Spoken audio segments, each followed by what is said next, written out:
Hey, what's going on, heroes? So today I'm going to be doing something completely different than normal. Today I'm going to be giving you a visual representation of what it feels like or what it looks like when somebody has bipolar depression, okay?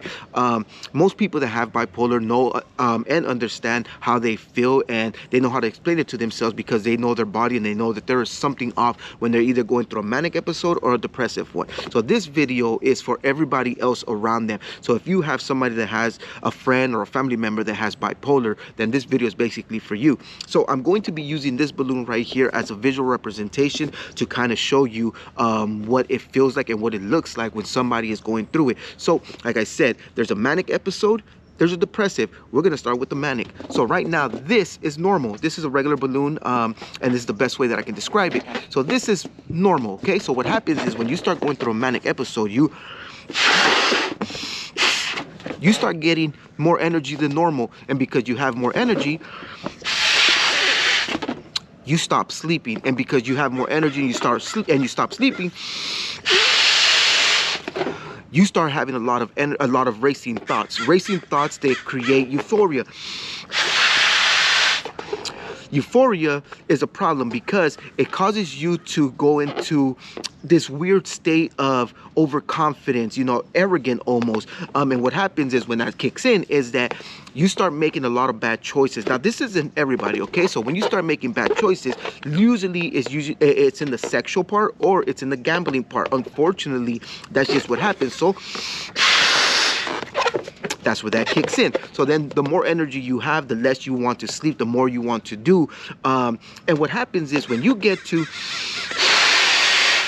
this point right here, you have two options. Well, your body has two options. Now, it can continue to go into a manic episode and have those wild thoughts just constantly racing, keeping you awake, and all you want to do is go here and do that, play this, do that, screw here, screw there, and it becomes a problem. So when this gets here, there's two options that your body can do. Now, it can continue to inflate your ego and your energy, and it basically overheats your car, your internal car, to the point that it can either burst and combust, which would cause you to have a full-on manic breakdown, which will cause you to go into a psych ward for either a 5150, which I believe is up to 72 hours, or a 5250, which is up to 14 days, depending on what it is, and they'll try to get you on some medication, try to level you out. So that's where this goes in. But that doesn't stop there, because you continue to have this for a month, couple of weeks, sometimes days, depending on that really depends on the person. But when this happens, the speech pattern goes really fast. You're constantly moving, everything distracts you. You want to go here, you want to go there, you want to do this, you want to do that, and that creates a problem. But this is not sustainable. But like I said, if it continues to grow, that's when you have a full-on manic episode. But somewhere along the way, your body says, hey, there is something wrong here. So it starts to release some of that. And the more that it releases that, now you're starting to feel tired. More releases. Now that energy level starts to go away. Those racing thoughts start to go away. That extra euphoria that you had starts to go away. The gambling sensation, the sexual drive starts to go away. Your speech pattern is starting to slow down. So all that is happening throughout a couple of days. It doesn't usually happen all within like one day. It happens within like a couple of days, where all that starts to go away.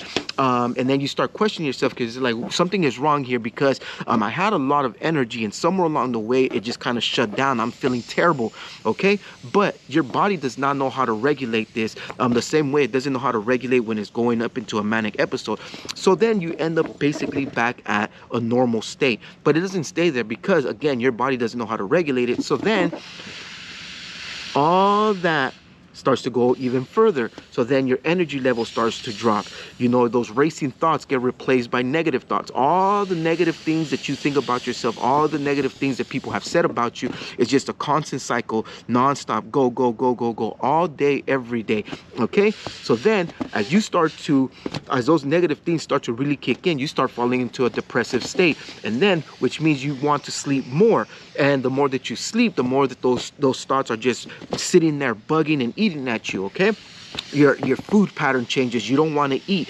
You don't want to get out of bed. You don't want to talk to people, because everything is internal and you're kind of just struggling with it, right? So then, to make things worse, is you keep falling. It keeps slipping and slipping and slipping, to the point where you don't know what to do. You know that there's something wrong along the way. Luckily for me, I have these videos where I'm able to actually see or hear myself when I'm going through it, because my speech pattern really slows down. I start not wanting to do things. I don't want to go places. I don't want to participate in a lot of things, and that becomes a problem.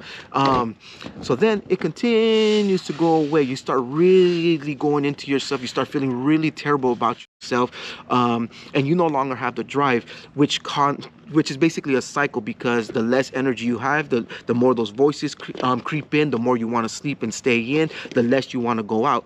Now, when you get to this level right here where you're very, very low, it's dangerous, because two things can happen. You can continue to go lower and lower till you have a really full-on depressive episode, which causes you to commit suicide, unfortunately, or to get institutionalized again for the 5150 or the 5250. Fortunately, most people something happens in their brain that tends to kind of just start bringing them back to life. Something in your brain clicks and says, hey, there's something wrong here, and then something triggers you to kind of spark that up. So then sleep comes back. The more sleep you start getting, the more energized you feel. The more energized you feel, the more those negative thoughts start to go away, because now you have positive energy coming in. The more you want to eat, the more you want to hang out and go places. So then you end up back at whatever normal is for you, okay? The thing is that just because you're back at normal does not mean that you can no longer go back down to the depressive, or you can go back up to the manic episode. Now, it's also very important to understand that just because you came out of a depressive episode does not mean that you can easily fall right back into one. And just because you came out of a manic episode does not mean that when you go back to normal, it will not jump up again. Now, going back to normal, right? So this is where medication kicks in. There is no medication that we know of right now that will cure bipolar. There just isn't. Now, there is medication that will help regulate it and keep you balanced. For me, it's lamotrigine. It really works for me. Abilify did not work for me at all. If anything, it made things worse. But everybody's different. Everybody reacts to medication different. For me, Abilify, what it does is my highs don't get as high and they don't last as long. My lows don't get as low and they don't last as long, which is a really good thing, okay? So then you're in the middle state, right? You're here floating around. Now, don't get me wrong. None of this happens within a day or two. Usually when you're going into a depressive side, it's a slow decline like this, okay? It's not like a cliff. You don't just fall over. And the same thing with going up. So when you're in the normal state, that's where it's kind of interesting, because anything can trigger you at any given time. A song, a movie, something someone said, a thought, a memory, anything, which will trigger you in any kind of way. And that's a problem. So like I said, this video is specifically for people that have people in their life that have bipolar. Like I said earlier, luckily for me, when I watch these videos, I can see my speech pattern change to going really, really, really fast or going really slow.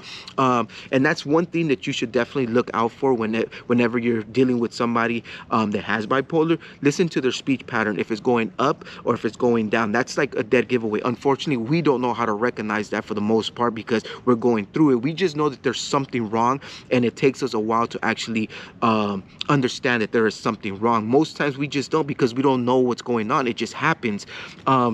But like I said, this video is to show people that don't have bipolar. And even though you watch other videos, and that's kind of why I didn't want to just sit here and give you the statistics of this and the statistics of that, and this said here and that doctor said that, because you can easily Google that. There's a bunch of other videos that you can watch.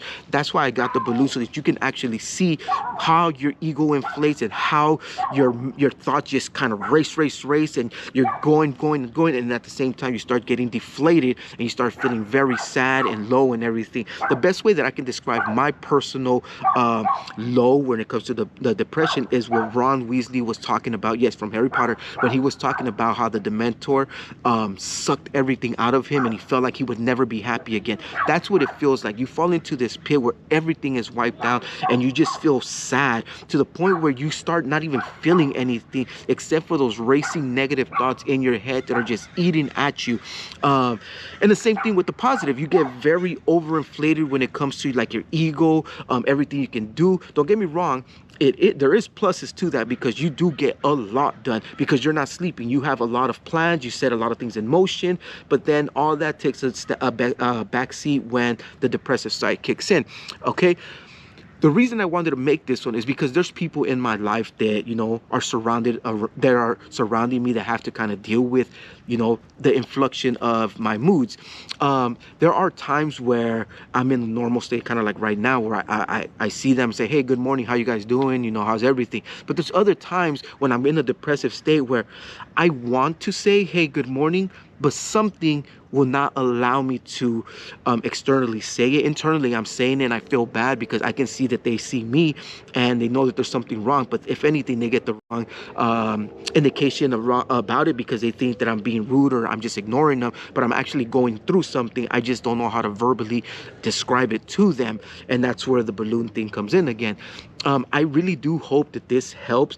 And oh, before I actually end this, there is another thing. So people that have bipolar suffer from different things, okay? Everybody has their own thing. For me, I live in a constant state of heartache, and that's my trigger, because a memory, a thought, a song, a movie will instantly trigger that, and that will cause me go into the depressive side. But luckily, something clicks, which causes me to go into the manic episode, where I'm speaking really fast and I have a bunch of energy, and it kind of just levels out right there. But I just wanted to make this video to help people out, actually visualize seeing it, because with a balloon, you're able to see how it inflates your ego, and then how it deflates all that energy and sucks everything out of you to go into a depressive state. But yeah, I hope this video helps somebody out there. I hope that you guys found this somewhat informative. And I guess I will see you guys tomorrow for a regular vlog. So yeah, thank you guys for tuning. Make sure to hit the like button, make sure to subscribe, and I'll see you guys tomorrow. Peace.